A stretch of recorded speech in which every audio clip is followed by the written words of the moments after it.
두 번째 키워드로 넘어가 보도록 하겠습니다. 함께 보시죠. 자, 여야 모두 격전지에서 고삐를 당기고 있습니다.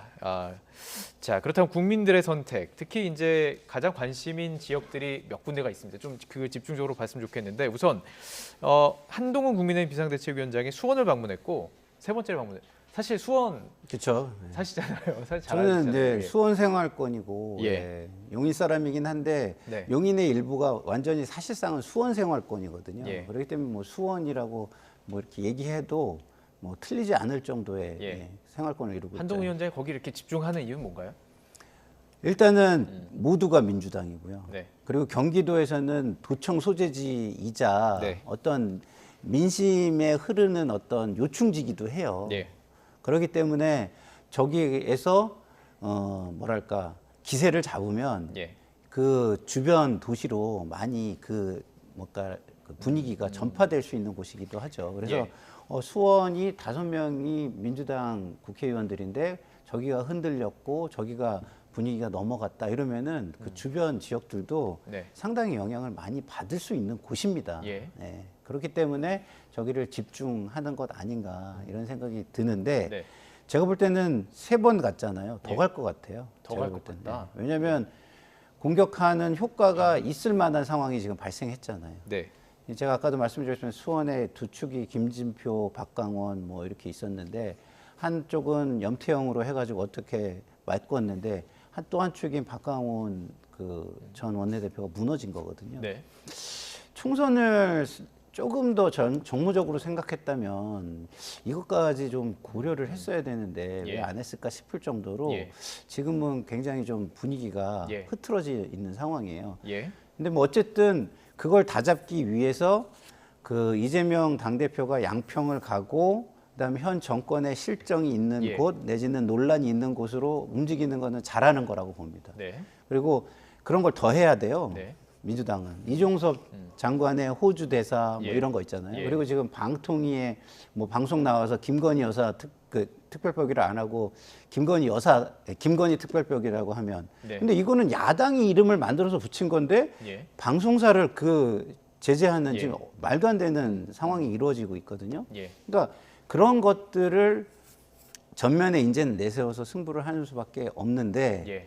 그래도 어쨌든 그 당원들의 그 약간 상실감 이런 예. 걸 느끼는 당원들을 보듬는 작업도 뒤에서는 아마 민주당이 좀 많이 해야 되지 않을까 이런 생각이 들어요. 수원. 예. 그러니까 지금 각 당의 어떤 전략 같은 것들이 눈에 보이는 건데요. 자, 민주당에서는 이 전략을 어디를 선택을 했냐면 서울 양평 고속도로 이 부분을 찾아서 시작을 했습니다. 말씀하신 거는 잘하는 어떤 전략적으로 볼 때는 잘한다고 평가를 해주셨고 어떻게 평가하시는지 궁금하네요. 그게요. 지금 이제 그 선거 전략적인 측면에 보면은 네. 많이 나오는 단어가 어떻게 벨트를 만드냐라는 거예요. 이런 얘기 많이 들으셨잖아요. 맞아요. 한강 벨트, 낙동강 벨트. 낙동강 벨트, 예. 반도체 벨트인데 반도체 벨트, 예. 이게 지금 수원 벨트예요. 예. 수원이 5개고 그 밑에는 화성이 이제 4곳이 됐고 네. 안양이 3곳, 전부 다 합치면 12곳입니다. 아, 그러니까 상당한 이 수원에서 특히 지금 박강원, 김진표 의원이 그래도 나름대로 수원에서 평가가 굉장히 좋은 분들인데 지금 얘기하는 김현준이라든지 박문기 다 수원고등학교 출신들을 갖다가 지금 저 공천을 줬어요. 네. 거기에 이제 이수정 교수 같은 경우는 경기대학교 교수기 때문에 나름대로 연구가 있고 그 나름대로 지금 국민의힘 같은 경우는 수원 탈원을 위해서 나름대로 이 벨트를 만들어 가지고 가고 있기 때문에 예. 상당히 그냥 단순하게 양평 고속도로 문제는 이게 작년에 나와 가지고 그것 때문에 국민들이 야 이거 가서 꼭 뭐 민주당을 찍어야겠다 그럴까요? 예. 그러니까 제가 볼 예. 때는 전략적인 측면에서 봤을 때도 민주당이 조금 밀리고 있는 게 아닌가라는 생각을 좀 하게 되는 거고요. 예. 이 수원이 되면 또 정확하게 뭐랑 또 연결이 되냐면 네. 반도체 벨트랑도 연결이 될 수밖에 없습니다. 삼성전자가 어디에 있습니까? 예, 예. 영통에 있지 않습니까? 네. 이런 것들을 감안해 봤을 때 아마도 민주당이 이 부분에 대해서는 더 많은 역점을 두어야 되지 않을까라는 생각을 좀 하게 되는 거고요. 예. 그래서 아마 이제 두 대표가 나름대로 뭐 지금 뭐 유세를 다니는데 오늘 나온 한국갤럽 조사 결과를 보더라도 예. 보면은 예. 한동훈 그리고 이재명 후보에 대한 네. 그 대선 후보 있어서의 정치 선호도가 거의 비슷하게 나와요. 예. 그러니까 결국은 과거에 국민의힘이 갖고 있었던 네. 당 대표보다는 지금 한동훈 비대위원장 체제 속에서 선거운동을 펼쳤을 때 결코 밀리지 않는다라는 걸 보여주고 있기 때문에 네. 이런 것들이 전략적으로 봤을 때는 오히려 더 국민의힘이 잘 접근하고 있는 게 아닌가라는 생각을 좀 저는 개인적으로 해봅니다. 알겠습니다. 자아 비판은 충분히 했으니까 제가 그러면 당과 관련돼 가지고 네네, 좀 네. 당 쪽에서 예. 얘기를 좀 해도 될까요? 예. 저는 그렇게 생각하지 않는 게 다르게 생각하는 게 뭐냐면 지금 집권 세력에 대한 심판은 여전히 존재하는 겁니다. 예. 근데 그 집권 세력이 오만하고 예. 자기의 허물에 대해서는 진짜 뭐랄까 부끄러움 없이 덮으려고 하는 힘으로 뭉개고 가려고 하는 그런 모습은 드러나면은요 그 자체가 지금 말씀하신 벨트도 하나의 프레임이거든요. 예. 정권 심판도 프레임입니다. 이 아, 오만한 이제 정권. 막 선거 때문에 막 시끄럽긴 하지만 기존에 있었던 그렇죠. 것들이 지금 이해됩니다. 국민의힘은 저는 이제는 공천 이 잡음, 공천 논란 이게 이제는 이슈가 점점 없어지고 있잖아요. 소재가 이제는 방송에 나와서 얘기할 소재들이 줄어들고 있잖아요. 그리고 선거 기간은 좀 남았잖아요. 그 기간을 어떻게 끌고 갈지를 저는 고민해야 된다고 봐요. 예. 근데 만약에 이렇게 양평 가고 이종섭 장관 그냥 저렇게 내보내고 방통위에서 마음대로 그냥 막 이렇게 해대고 하잖아요. 그리고 송일종 의원이 뭐 이토 흐르비메가 뭐 인재, 일본이 잘 키운 인재라고 얘기하고 이렇게 얘기하면 제가 볼 때 이거 확 엎어질 수 있어요. 예. 그래서 저는 이재명 대표가 양평 가는 거 당연하다. 네. 저는 이렇게 생각하고요. 예. 그리고 방심이 방통위도 저는 민주당 입장에서는 찾아가야 된다고 생각하고요. 조금 전에 말씀하신 모든 예. 것들이 사실은 어떤 공격 포인트가 될 수 있다. 그렇죠. 예. 예. 그런데 자, 알겠습니다. 실제로 예. 민주당이 꼭 예. 좀 예. 염두에 둘 게 정권 심판론이 높은데 왜 민주당의 지지도는 국민의힘보다 낮느냐라는 그 기본적인 문제를 풀지를 못한 상태에서 예. 저렇게 아주 몇 가지 이슈를 가지고 푼다? 제가 볼 때 더 큰 흐름 속에서 이번 총선에서 민주당이 왜 승리해야 되느냐는 거를 그렇게 많은 악재가 있음에도 불구하고 예. 왜 그러면은 이런 현상이 나타나냐? 그 공천에 관련된 문제가 여전히 국민들의 내리쓰기에 훨씬 더 많이 지금 박혀 있다. 예. 이런 말씀을 좀 드리고 자, 싶습니다. 알겠습니다. 그렇다면 지역구를 현재로는 동의를 하고 있는데 알겠습니다. 선거가 좀 남았다는 말씀을 드리는 알겠습니다. 겁니다. 선거와 기간들이 있고 그러다 보니까 이제 어떤지를 좀 집중해서 보면 좋을지를 저희가 좀 모아봤는데 네. 지난 선거에서 3% 포인트의 격전지들이 있었습니다. 저희들이 좀 그래픽으로 준비를 했었는데요. 그 중에서도 이제 관심 가는 것이 조금 전에 얘기하셨던 뭐 수원 지역도 있지만 그 연결되는 어떤 벨트라고 볼 수 있는 성남, 분당과 분당은 여기 모두 다 4% 포인트 차이였어요. 네. 뭐 어떻게 전망하시는지도 궁금하고 어떤 관심이 좀 끌 수 있을지도 궁금해요. 그러니까 제가 이제 아까도 얘기했잖아요. 예. 이 프레임 싸움인데 지금 공천과 관련한 프레임에서는 저희가 지금 굉장히 많이 흔들리고 있다는 점을 저도 느끼고 있고 네. 당 지도부도 아마 내색은 안 하지만 느끼시지 않을까요? 많은 데이터들을 지금 보고 있는데 저도 많은 여론조사나 뭐 이게 뭐 분석가들의 이야기나 다 듣고 있잖아요. 네. 그러니까 지금 상황에서 이런 격전지들은 굉장히 지금 위기감을 후보들은 느끼고 있는 것으로 저는 알고 있어요. 예. 그래서 제가 뭐 이거 제 개인적인 바람입니다. 바람인데 일단은 뭐 박강원 의원도 어쨌든 수용을 하고 강병훈 의원도 수용을 하고 승복을 하고 이런 메시지를 냈잖아요. 예. 그러니까 그렇기 때문에 우리 교수님 말씀하신 대로 지금 어쨌든 지도부가 좀 그 상실감을 가진 지지자들에게 자신들의 어떤 허물이나 이런 것도 어느 정도 인정을 하면서 잘 예. 보듬고 가는 작업을 하고 그 바탕 위에 예. 좀 아까 제가 말씀드린 정권 심판 프레임을 제대로 살려내는 작업을 좀 해야 된다. 저는 이렇게 생각을 해요. 전략 대 지금 전략. 이제 예. 3%에 네. 대한 것보다도 예. 선거를 이렇게 분석해 보면 흥미로운 데는 과연 이게 어떻게 나올까? 지난 총선에서 민주당이 승리했는데 지난 대선에서 윤석열 후보가 더 많이 얻은 것. 네. 그리고 지난 2022년도에 지방선거에서도 또 더 국민의힘이 많이 이긴 아, 그러네. 이 이게 지역이 계속 왔다 어디냐? 갔다 했네. 한 곳이 많네요. 그 지역을 예. 찾아야지 아 이게 흐름이 어떻게 나타나고 있는지 알 수. 그 제가 보기에는 14곳 정도 되는데 서울에서 예, 예. 자 또 경기도는 더 많을 수가 있는. 왜냐하면 경기도는 실은 이재명 후보가 더 많이 얻었기 때문에 예. 그 규모는 줄어들 수 있지만 네네. 서울 같은 데는 지금 제가 조금 말씀드린 이 부분이 우연히 또 보니까 거의 대부분이 한강벨트예요. 한강벨트요. 네, 그게 참 특이하다. 이게 예. 왜 그런 현상들이 나타나냐. 이런 부분들을 가지고 아마 여도 야도 전략적으로 그럼 우리가 어디에다가 무엇을 통해서 가져갈까. 지금 뭐 당대표들이 참 돌고 있잖아요. 맞습니다. 예. 그런 면에서 봤을 때 좀 흥미롭게 우리가 좀 봐야 될 지역이 아닌가 생각을 좀 하게 저도 됩니다. 이제 선거 다가오면 선거 방송 준비하면서 네네네. 이거 뽑는 게 되게 중요하거든요. 네. 그러니까 지금 정리해 주신 것처럼 한강벨트, 또 반도체 벨트, 그렇죠. 그리고 낙동강 벨트, 이 벨트 위주로 우리 시청자분들도 관심 가지고 계속 뭐 여론조사도 관심 가지고 지켜보면 또 재밌을 것 같다는 생각이 좀 들었습니다. 그러니까 미국도 그렇게 하잖아요. 예. 스윙 스테이트라 그래가지고 맞습니다. 여기도 뭐 스윙 시도, 뭐 지역구, 스윙 지역구 뭐 이런 데를 보면 뭐 나오는 거는 맞습니다. 그러니까 지금 예. 그 스윙스테이트 미국에는 6개 주예요.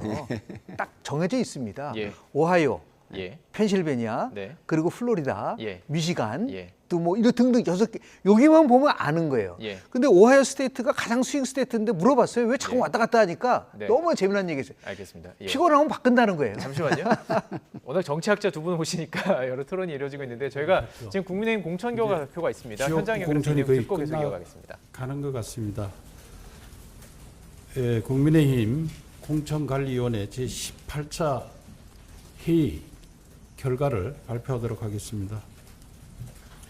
공천관리위원회는 어제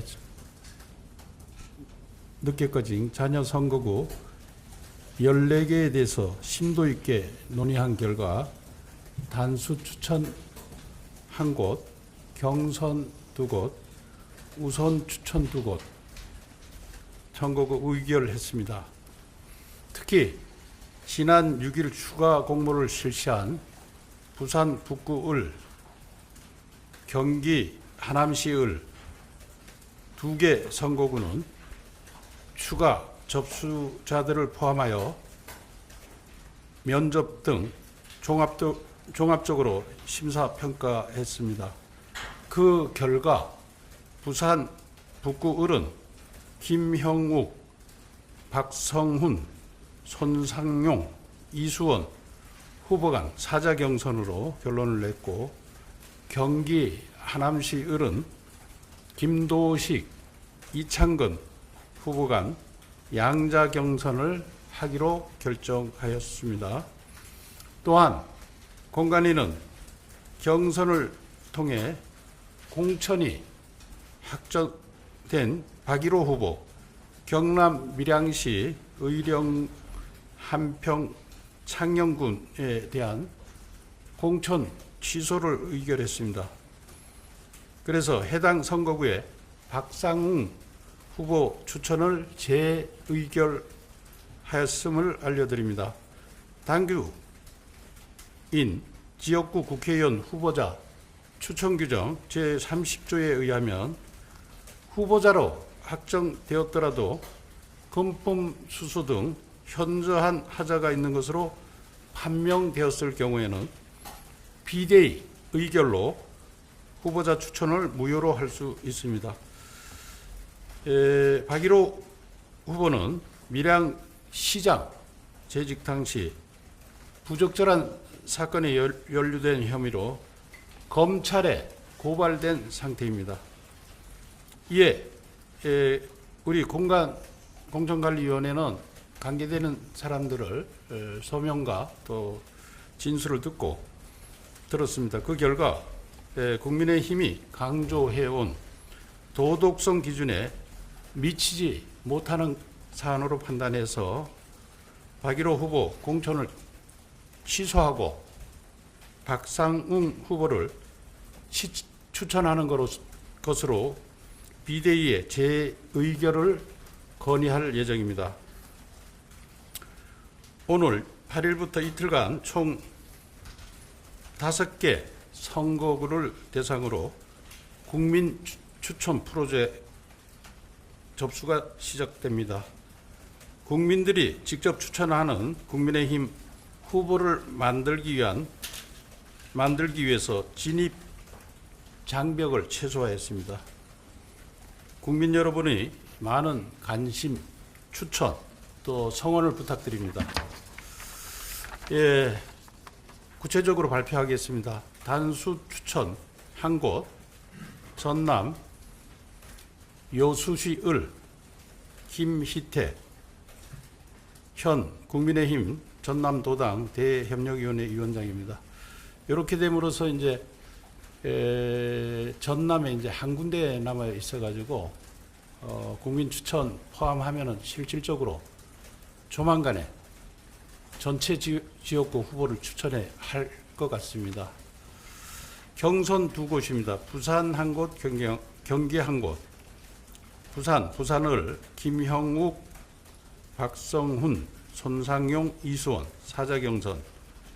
경기 하남시을 김도식, 이창근 이자 경선. 경기 우선 추천 두 곳, 경기 두 곳입니다. 부천시 갑 김복덕, 용인시을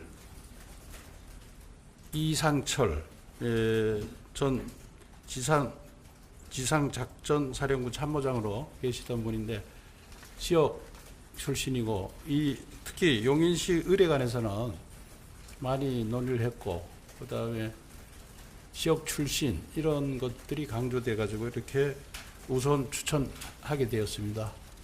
예, 발표 마치겠습니다. 질문 있으면 좀 받겠습니다.